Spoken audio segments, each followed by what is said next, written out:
J'ai déjà envie de m'allonger. La vidéo n'a pas commencé, j'ai déjà envie de m'allonger. Alors, pour ceux qui me suivent sur Instagram, vous le savez, mon disque dur a pété. Donc, du coup, il y avait toutes mes données dedans. Et pareil, il y avait mon générique, son nom est Marcelino, là. Mon générique que j'ai créé il y a pas longtemps. Donc, du coup, j'ai pas eu le temps de faire un nouveau générique, je suis désolée. Donc, voilà. Profitez bien de la vidéo. Bonjour à tous, alors aujourd'hui on se retrouve pour une nouvelle vidéo. Ça fait un petit moment que j'ai pas fait de vidéo sur ma chaîne YouTube. Comme vous savez, je préparais mon concours d'avocat, enfin mes oraux. Donc du coup je n'ai pas eu le temps pour faire de vidéo YouTube. Mais maintenant c'est fini, je peux reprendre et faire une vidéo par semaine. Je vais essayer de m'y tenir. Comme vous savez, cette semaine je vais vous parler de mon grand oral, comment ça s'est passé pour le concours d'avocat. Je vais aussi parler de mon oral d'anglais parce qu'il faut que j'en parle. Il faut que j'en parle. C'était un mess, mais complet. Donc déjà... Et je vais pas prendre un air sérieux parce que c'est pas du tout sérieux, j'étais pas du tout professionnelle à cet oral d'anglais. Déjà j'y vais, vous vous rappelez, j'étais en costard cravate, donc déjà moi c'est ma phobie d'être en costard cravate, enfin je suis pas du tout, je suis plus en mode jogging qu'en costard cravate, mais enfin bon. Donc je décide de mettre ma petite cravate, allez un bum, on y va, let's go, je prends le Uber parce que je me suis pris pour un riche. 7 € la course, donc je suis pas si riche que ça. Et là j'arrive et tout, j'entends des étudiants qui passaient avant moi, mais genre ils parlaient mais anglais hyper bien, je les entendais parler. Déjà je comprenais pas ce qu'ils disaient. Ils échangeaient avec la prof, je les entendais, ils rigolaient tout. J'étais là, ouais, elle a l'air bon public, elle a l'air de rigoler, elle a l'air gentille. Mais en même temps, ils arrivent à rigoler ensemble vu que ça, ils parlaient anglais. Enfin, j'étais là, moi, comme ça, j'étais là. Moi, elle va pas rigoler quand elle va me voir avec ma tête de frangipane. Et ça s'est avéré vrai parce qu'après arrive mon tour, elle me donne un sujet. Le sujet d'anglais, c'était. Ben, je peux pas vous dire, j'ai rien compris. Je peux pas vous dire le thème du sujet. J'ai compris qu'en fait, c'était un totally blackout in Australia. Je sais pas, les journaux apparemment ils ont fait page noire, enfin j'ai rien compris de leur truc. Donc j'ai essayé de préparer ça, j'avais un quart d'heure pour préparer. J'ai essayé, je comprenais rien, j'étais là, mais où je vais là? Où je vais? Là je m'enfonce là. Là je me sentais sombrer. J'étais à deux doigts pas du malaise, mais j'étais à deux doigts de la crise de panique. J'étais là, mais je comprends rien, enfin moi ton sujet de merde. C'est vraiment une de merde noire, hein. Et genre là, elle me fait passer. Déjà moi je commence à parler, elle me dit, je sais pas, enfin elle me dit en anglais, j'ai pas commencé The Compte à rebours. Enfin, elle me l'a dit à l'anglaise, mais je sais pas comment elle a dit. Tu dois attendre, je sais pas. Elle parlait pas comme ça, elle parlait en anglais, mais comme je sais pas parler anglais. Donc là, elle me dit, hop, allez-y. J'ai dû tenir 1 minute à balancer sur le document. Et après, il restait, du coup, comme c'est un quart d'heure, il restait à peu près 12-13 minutes à parler avec elle. Et là, elle me parlait. Elle me posait des questions sur le sujet. So, what do you think about this text? Oh, I really don't know. I don't fucking know, you truc de merde. Je comprenais rien. Je comprenais pas. Donc j'étais là. Qu'est-ce que je te raconte, moi? Ben, je sais pas. Demande-moi comment ça va. C'est à la limite, je vais répondre. Yes, I'm fine. Enfin, à un moment donné, moi, je parle anglais comme une vache espagnole. Donc je vais pas aller bien loin. À un moment donné, elle me dit si vous étiez l'avocat du journaliste et tout. Je sais même pas répondre en français à ces questions. J'étais là, mais déjà, qu'est-ce que tu dirais en français? Et là, j'étais là, mais je sais pas. Donc, du coup, en fait, j'étais là comme un caca. À un moment donné, je la regardais même plus, je regardais le plafond. J'étais là. Ben, ça s'est fini vite, quoi. Parce que bon, on a bien compris que tous les deux, on n'allait pas trier les lentilles ensemble. Donc, du coup, je suis partie, quoi. Enfin, je suis partie, elle m'a dit ok, bye. Et moi, j'ai regardé, je fais bye. Have a nice day. Et après, j'arrivais plus à savoir quelle est la porte. Il fallait que je sorte. Je fais. Et je savais pas lui dire en anglais. Je me suis dit, je peux pas lui dire c'est quelle porte. Donc j'étais là, je la regardais, j'étais là. What is the door? Je regardais door. Elle me dit, the ear. Ok. Voilà. Donc ça allait. Maintenant, je vais vous raconter le grand oral.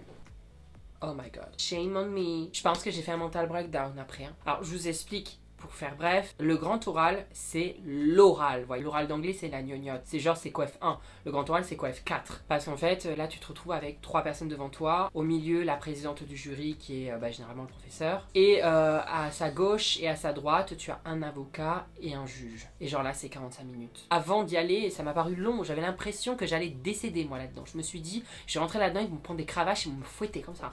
T'es nul, t'es une merde. Mais comment t'as fait pour arriver jusqu'aux oraux, hein? Moi, je les voyais comme ça. Bon, ça s'est pas passé comme ça. Je me suis tapé des barres avec le jury tellement que j'étais un caca. Mais bon, c'est pas grave. Déjà, je me lève, tout stressé. J'étais là, oh my godness. Aujourd'hui, tu passes l'oral. J'ai fait caca mou toute la matinée. Genre, c'était les chutes du Niagara par les fesses. Genre, il a fallu serrer les fesses jusqu'à l'examen parce que je me suis dit, là, tu lâches un petit P et c'est fini, t'as une fuite. Donc, j'étais là, on contracte, on muscle son rectum. Donc, je me remets mon costard cravate et là, le gros bordel. Un problème se greffe à moi juste avant l'oral. Je décide de reprendre le Uber parce que c'est une demi-heure de chez moi, les trams ne sont pas desservis, donc je reprends le Uber et je sais pas ce qu'il y avait dans ce Uber. Je sais pas ce qui